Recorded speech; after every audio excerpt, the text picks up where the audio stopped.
Assalamualaikum warahmatullahi wabarakatuh. Jumpa lagi dengan saya di Muamalah News. Kali ini kita akan membahas mengenai kartu kredit syariah. Apakah kartu kredit syariah haram? Mari kita bongkar akad dan skema transaksi kartu kredit syariah. Apakah kartu kredit syariah atau kartu pembiayaan syariah? Kira-kira mana yang benar? Tentu itu semua hanyalah istilah atau nomenklatur. Yang terpenting akad yang membangunnya apa. Namun DSN MUI lebih condong dalam fatwanya, di dalam fatwa DSN MUI nomor 54, memberikan nomenklatur dengan sebutan syariah card. Syariah card hukumnya boleh dengan mengikuti ketentuan-ketentuan di bawah ini. Syariah card adalah kartu yang berfungsi seperti kartu kredit yang hubungan hukum atau berdasarkan sistem yang sudah ada antara para pihak berdasarkan prinsip syariah. Para pihak sebagaimana dimaksud adalah pihak penerbit kartu, musdir al-bitoqoh, pemegang kartu, hamil al-bitoqoh, dan penerbit kartu, merchant, tajir, atau qabil al-bitoqoh. Apakah ada biaya untuk menggunakan syariah card? Jawabannya tentu ada. Perbankan syariah bukanlah lembaga sosial. Ia dibentuk untuk mencari keuntungan dengan tetap patuh pada prinsip syariah. Yang pertama adalah membership fee. Rusum al-udwiyah adalah iuran keanggotaan termasuk perpanjangan masa keanggotaan dari pemegang kartu sebagai imbalan izin menggunakan kartu yang pembayarannya berdasarkan kesepakatan.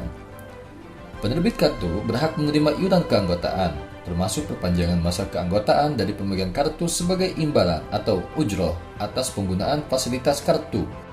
Yang kedua adalah merchant fee. Adalah fee yang diberikan oleh merchant kepada penerbit kartu sehubungan dengan transaksi penggunaan kartu sebagai upah atau imbalan atau ujroh atas jasa perantara, yaitu samsaroh, pemasaran yaitu taswiq, dan penagihan atau tahsil ad-dain. Hal ini bisa saja tidak berjalan karena biasanya yang mendapatkan keuntungan dari merchant adalah pemilik mesin edisi, bukan penerbit kartu, kecuali pemilik mesin edisi dan penerbit kartu merupakan pihak yang sama. Ini semua tentu diatur dalam kerjasamanya, implementasinya mungkin beda-beda. Tapi yang jelas adanya merchant fee itu tidak bertentangan dengan prinsip syariah. Yang ketiga, fee penarikan uang tunai, yaitu fee atas penggunaan fasilitas untuk penarikan uang tunai atau rusum sahab al-nukud.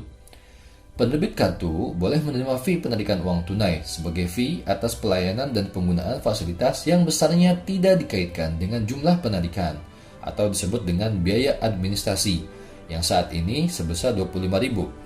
Jadi berapapun kita tarik tunai menggunakan kartu syariah card ataupun kartu kredit syariah di ATM penerbit, mau 1 juta, mau 4 juta, mau 2 juta, maka biaya adminnya hanya Rp25.000. Yang keempat adalah fee kafalah atau penjaminan. Penerbit kartu boleh menerima fee dari pemegang kartu atas pemberian penjaminan. Dan yang kelima, semua bentuk fee tersebut yang tadi saya sampaikan harus ditetapkan pada saat akad aplikasi kartu secara jelas dan tetap, kecuali untuk merchant fee. Apakah jika pemegang kartu tidak membayar tagihan akan dikenakan punishment atau sanksi? Jawabannya ya, namun ada 2 ketentuan terkait hal tersebut. Yang pertama, sanksi yang berupa biaya berdasarkan biaya real karena bank mengeluarkan biaya dalam penagihan. Misalkan Anda telat bayar, saya sebagai bank menagih Anda dengan cara telepon. Ada pulsa yang saya keluarkan 10.000, itulah yang saya tagihkan kepada Anda sebagai card holder dan saya sebagai penerbit kartu. Atau biaya SMS dan lain sebagainya, yang disebut sebagai ta'wid. Apakah itu ta'wid? Ta'wid adalah ganti rugi terhadap biaya-biaya yang dikeluarkan oleh penerbit kartu akibat keterlambatan pemegang kartu dalam membayar kewajibannya yang telah jatuh tempo dan dibuku sebagai pendapatan bank. Dan yang kedua adalah sanksi berupa biaya denda yang nominalnya sudah ditetapkan dalam akad yang disebut sebagai ta'zir, bisa dalam bentuk nominal atau persentase tertentu. Denda keterlambatan ataupun late charge adalah denda akibat keterlambatan pembayaran kewajiban yang akan diakui seluruhnya sebagai dana sosial, jadi tidak dibuku sebagai pendapatan bank. Penyalurannya bisa melalui pihak ketiga atau oleh bank atau penerbit itu sendiri. Yang penting harus masuk kepada kegiatan sosial, tidak dibuku sebagai pendapatan bank. Implementasi kedua kebijakan ini tentu sesuai kebijakan yang ada di masing-masing penerbit atau bank. Jadi bisa berbeda-beda, ada yang hanya menggunakan ta'wid, ada yang menggunakan denda atau dua-duanya, tergantung kebijakan masing-masing. Ingat, dalam syariah akad tidak dikenakan bunga. Akad yang mendasari syariah akad adalah sebagai berikut. Pertama, akad kafalah.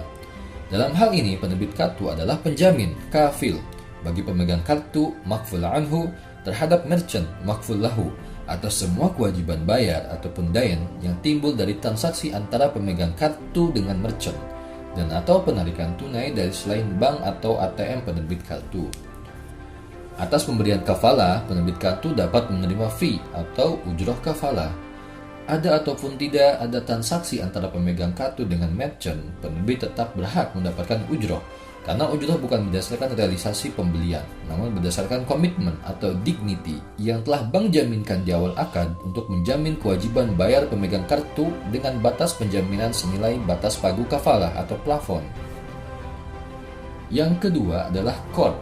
Dalam hal ini, penerbit kartu adalah pemberi pinjaman muqrid kepada pemegang kartu muqtarid melalui penarikan tunai dari bank atau ATM bank penerbit kartu. Dan yang terakhir adalah akad ijarah. Dalam hal ini, penerbit kartu adalah penyedia jasa sistem pembayaran dan pelayanan terhadap pemegang kartu, termasuk membership fee. Jadi sistem ini disewakanlah kepada cardholder sehingga cardholder dibebankan biaya membership fee. Prinsipnya adalah ijarah. Pada praktiknya, pembayaran ijarah dan ujrah kafalah dibagi menjadi beberapa waktu. Agar kita bisa memahaminya, maka saya jelaskan menjadi dua bagian. Pertama, pembayaran ijarah setiap 1 tahun sekali atau annual fee yang disebut membership fee tadi. Yang kedua, pembayaran ujrah kafalah setiap bulan sekali atau monthly fee dan atau ketika menarik uang di bank atau ATM selain penerbit kartu yang besarannya harus sudah disepakati dalam akad tentunya. Ketentuan tentang batasan atau duawid dua hudud syariah akad adalah sebagai berikut.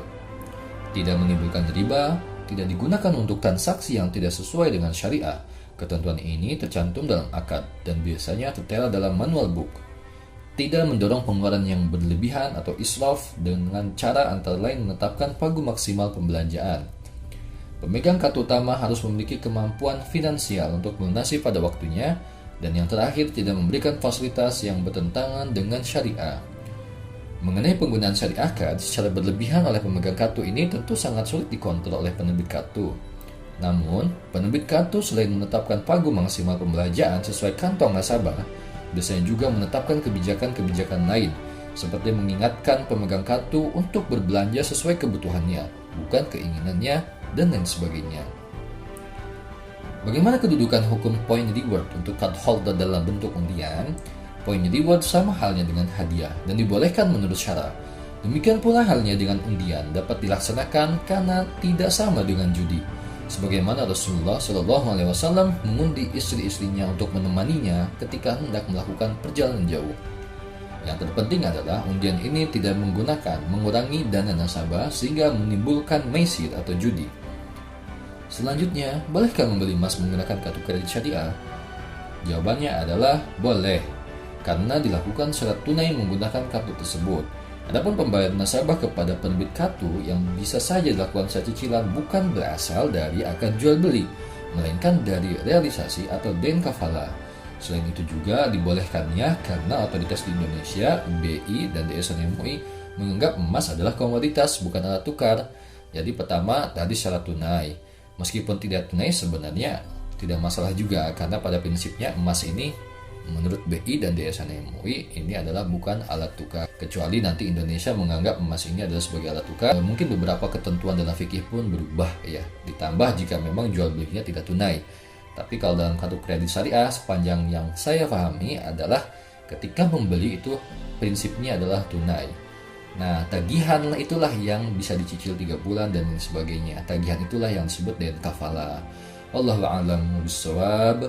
Demikian dulu semuanya. Apabila ada yang mau dikomentari atau ditanyakan, silahkan komen di bawah ini. Jangan lupa share jika bermanfaat dan jangan lupa di subscribe. Wabillahi taufiq wal hidayah. Wassalamualaikum warahmatullahi wabarakatuh.